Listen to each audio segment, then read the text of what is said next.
Hey, so this week we learned about Francis Bacon and we read his work, Novum Organum, I believe is how you pronounce it.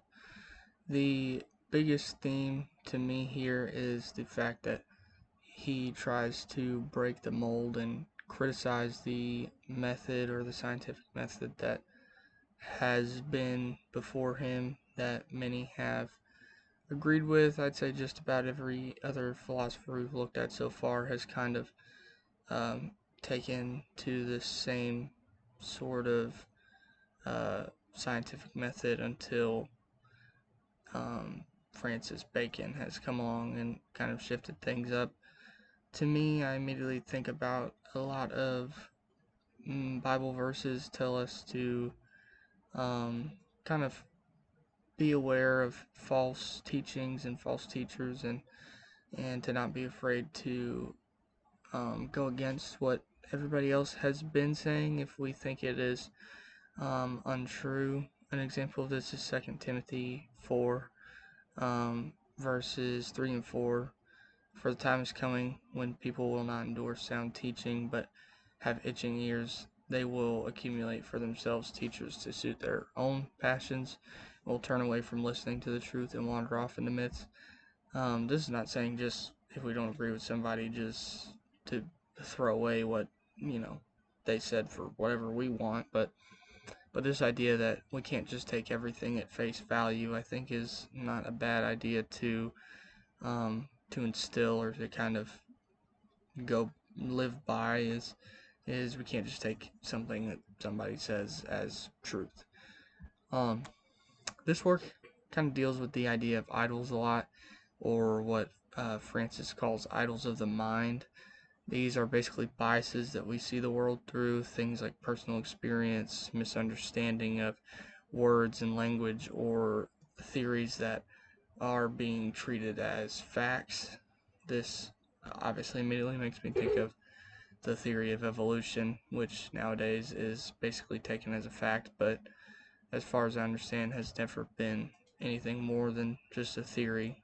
I think it's near impossible to remove bias. I think everyone will present information different and study different things based off of what they like or what they want to know, and desire certain things to be true over um, other things. I think this is kind of due to our sin nature. It is all too easy to pick information out to fit what we want to say. I think maybe some of the um, fantasizing of other philosophers we've looked at so far um, might just be part of what they wish to be true, which I think is some of Francis's problem, is kind of jumping to conclusions based off of your own bias, like we just talked about. He also claims that the Greeks focused too much on thinking and not so much on the evidence to back up their thinking, which again I think falls into this kind of fantasizing idea that, you know, just what they want to be true is what they try to form their theories of reality and nature off of. Instead of making claims based on personal experiences like this, Francis argues we should search for patterns in unbiased experiences or experiments. He kind of talks about setting up situations that are unaffected. You know, this very standard scientific method that we know today, and saying that we must be systematic in our search for truth, basically. Seems to think, to me, Francis seems to think facts are the only way to understand the world. um, I don't know if this is necessarily true. I kind of wonder, does this leave room for personal experience and spiritual things?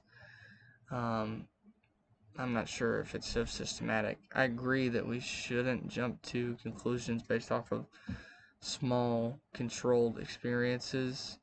And Francis builds on this idea of starting from smaller things to build up to our general understanding instead of the opposite way. Today it seems that people are more and more starting from an answer and then picking out information to fit that answer.